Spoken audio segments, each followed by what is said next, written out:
Ó nobres ouvintes das crônicas finais, que as luas de Selene derramem sua luz prateada e serena sobre vossos corações nesta noite de ventos calmos e marés reflexivas. Eu sou o cronista, guardião das memórias que o tempo tentou engolir, tecedor de fios de glória e cicatrizes, com a pena de corvo negro e a voz rouca das eras medievais. Sentai-vos junto à lareira crepitante, com uma taça de hidromel das colinas das estrelas em mãos, pois chegamos ao começo do fim desta saga esquecida, a crônica do bando do Goblin Cruel, onde o caos de um Goblin se transformou em esperança para um continente inteiro. Narrarei como as baladas antigas dos bardos das Ilhas de Tortuga, e esta história se estenderá pelo tempo medido pelo relógio de areia das marés pacíficas. Permiti-me começar, ó fiéis escutadores, 10 anos após a queda flamejante de Talassara. 10 anos de puro inferno para o bando, em meio a inúmeras batalhas nas águas do julgamento final, traições incessantes dos últimos 2 grandes reis, o rei de Valdoria nas terras das Torres de Ferro e o rei Zorak de Grim Takar, que tentaram, sem sucesso, extinguir a chama que Thomas e seu bando acendera. O bando permaneceu firme como um marco de resistência imbatível aos olhos daqueles que nunca tiveram esperança na justiça deste mundo sofrido. Lentamente, as forças dos homens livres de Tortuga cresceram, tornando-se frente aos governos cruéis do continente. As batalhas de mares abertos pareciam intermináveis, ninguém cedia 1 metro de território conquistado, seja nas rotas das correntes traiçoeiras ou no estreito das sombras eternas. Por isso, as guerras tornaram-se mais cautelosas que abertas. Em dia claro, o que se via era uma nau sofrida pelas batalhas. O galeão catamarã, outrora chamado simplesmente o barco, com casco marcado por cicatrizes de arietes e canhões, velas remendadas 1000 vezes na forja das velas rasgadas da Vila das Âncoras Firmes, cheias de projéteis. Não se via a tripulação, apenas a névoa misteriosa que sempre o rodeava, ora por segurança, para despistar fugas premeditadas pela trilha das sombras invisíveis, ora no auxílio a ataques repentinos de toda a esquadra, ora simplesmente sem motivo, como um manto vivo que Selene tecera para proteger seus escolhidos. Os combates mais abrasivos ficaram destinados aos capitães piratas gigantes, como o agora veterano capitão Komodo das Presas de Aço, que perdera suas dúvidas nas tantas batalhas ao lado do bando, e agora os obedecia sem questionamentos, comandando sua nau colossal, o Leviatã das Profundezas, pela rota das marés furiosas. Os ataques à noite, quando Selene dominava seu reino de lua e estrelas, eram os preferidos do bando. Não deixavam os inimigos terem uma noite sem medo. Campanhas furtivas de incursão e sabotagem à frota inimiga causavam terror maior nos capitães, que eram os primeiros a morrer pela lâmina da adaga silenciosa e envenenada de Thomas, o Goblin, que mais do que nunca se fez na fama de o Cruel, o arauto da lâmina nas sombras da lua alta. Então, depois de tantas aventuras e missões de sucesso, o Conselho Pirata, reunido na grande sala das tempestades furiosas do porto de Dente de Tubarão, elegeu Thomas como capitão-mor do Conselho. Toda a estratégia dessa fase de combate aos reinos restantes vinha do puro caos. Sem uso de táticas convencionais, os reis e seus comandantes enlouqueciam tentando manter tropas e abastecimentos em dia. Seus custos eram altíssimos, aumentando impostos nas vilas da planície das colheitas amargas e da cidade das muralhas rachadas, semeando insurgência e rebelião. Começavam com pichações de descontentamento nas ruas das sombras quebradas, danos a patrimônios reais na Praça das Coroas Caídas e logo revoltas abertas nas trilhas das rebeliões silenciosas. As ordens de Thomas e seu bando não eram mais pessoais. Vinham através de corvos negros mensageiros, treinados nas gaiolas das asas noturnas da Baía da Carne Negra. Todo cuidado era pouco.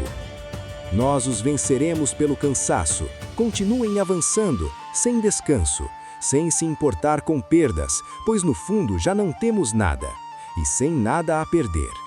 Eram estas as palavras vigentes de Thomas a toda a frota armada, que aumentava com tudo o que podiam alistar ou conquistar.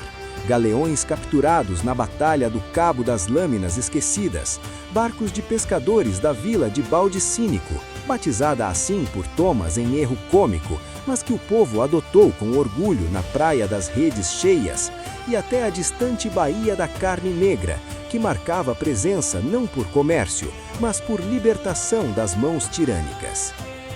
E os jovens salvos de Talassara, agora rapazes e moças fortes e de valor, chamados os Filhos Livres de Tortuga, não deixaram de fazer sua parte. Honravam a chance que o bando lhes dera para viver mais um pouco, longe da morte certa nas celas da prisão das Lágrimas Esquecidas. Lutavam nas linhas de frente da frota das sombras libertadoras, defendendo a ilha das esperanças renovadas. Sim, as sombras da guerra estavam por toda parte, e muita dor acontecia, como em toda grande guerra. Mas havia união e esperança.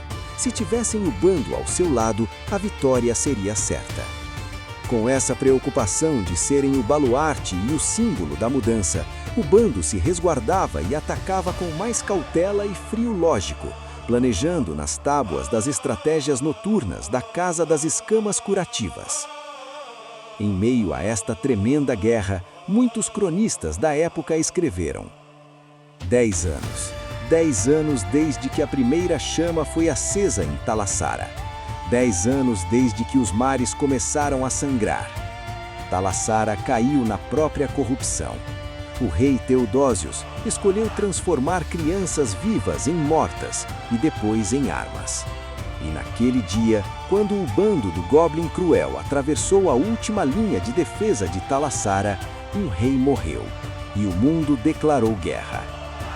Agora, Talassara sem brilho nem louvor é apenas chamada de a terra do deus leão morto, pois até reis são esquecidos quando seus corações são maus. À medida que avançavam em suas missões, mesmo com perdas, o bando era mencionado como heróis libertadores. Ninguém os via mais pessoalmente, mas eram os visionários de uma nova era de prosperidade e liberdade. Cultos antigos e preconceituosos caíram simplesmente pelo exemplo de convívio do bando. Humanos como Rômulo e Jasão, Colobotes como Carmila e Zana, um Goblin como Thomas, partilhando o mesmo teto na residência das âncoras firmes, a mesma comida na taverna do Kraken ébrio, uma família única e inseparável. Lutariam juntos pelo melhor de todos contra tudo que tentasse separá-los. Até o modo como viviam influenciava reinos inteiros. Regras e preconceitos caíam, todos juntos, por menor ou mais fraco que parecessem, começaram a prosperar dentro de uma república livre que se importava com você simplesmente porque existia. Seu bem-estar era o que lhes importava, sem se preocupar com classe, raça ou origem. Isso não só incomodava os reis sobreviventes, mas apavorava-os. Lentamente perdiam terras, o poder dos lordes extinguia-se. Aqueles que não aderiram ao movimento sucumbiam em revoltas ou abandono total de seus moradores, deixando terras vazias e sem produção nas planícies das colheitas abandonadas. Sim, o barco adquirira marcas e cicatrizes de guerra, mas tornara-se símbolo de mudança e mistério, envolto em sua névoa mística como lenda de contos antigos. Prenunciava uma mudança pela mão de Selene, que os conduziu sutilmente até esse momento, abençoando suas empreitadas noturnas sob a lua alta, que sempre os olhou e protegeu nas noites estreladas. Então, quando em meio às guerras de vossa alma estiverdes em dúvidas sobre a vitória, Procurai no horizonte por um barco ou névoa sutil, talvez uma lua ou uma estrelinha com brilho infantil. A resposta se encerra no simples fitar, para que até uma deusa vos possa ajudar. E assim, ó ouvintes, chegamos ao fim desta jornada de crônicas esquecidas. Deixemos que o tempo guarde o resto e que Selene continue a guiar os corações livres. Até que outra lua alta nos reúna, que a névoa vos proteja e o mar vos traga paz. Boa noite, viajante. Quando o final de nossa jornada se aproxima, dor e saudade já se prenunciam. Não fiques triste com isso, pois faz parte de todo o contexto. Espera com calma e aproveite até seu final.